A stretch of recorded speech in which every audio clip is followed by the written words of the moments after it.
The gospel we call Luke, written by an anonymous first-century author, could never have been written without the gospel called Mark existing first. Even inspired, Luke is a literary document, and as such it depends on Mark. But in composing his gospel, the anonymous author we call Luke also used the Greek translation of the Old Testament called the Septuagint as his source. This is evident when comparing what Jesus is reported to have said from the Isaiah scroll in Luke chapter 4, verses 18 through 19, with Isaiah chapter 61, verses 1 and 2 in the Hebrew Bible. The Hebrew and Greek versions differ, and Luke used the Greek version admirably well to make many points for his gospel. Consider Luke chapter 4, verses 14 through 21.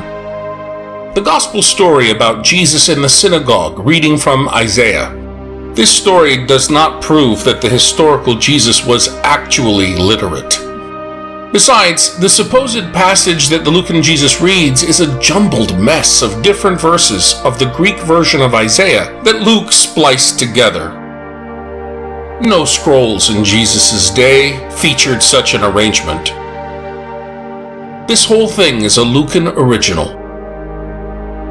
If a gospel reader has an eye or ear trained to discern patterns in ancient texts, she or he should notice that the verses of Isaiah read by Luke's Jesus are arranged into a pattern commonly found in ancient literature.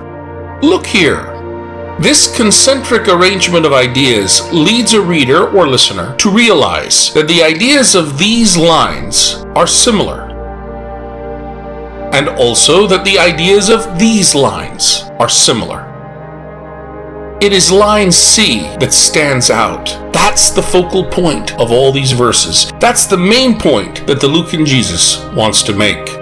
In fact, a quick reading of Luke and Acts of the Apostles, his second volume, reveals that one of Jesus' major activities in this gospel is restoring sight to the blind and granting understanding to the unenlightened.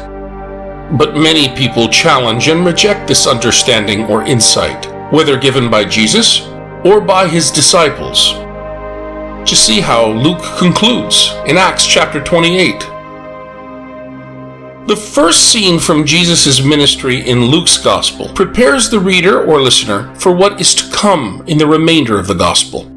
Besides offering new understanding to his audiences, which is what line C is talking about, Jesus will free people from bondage to demons.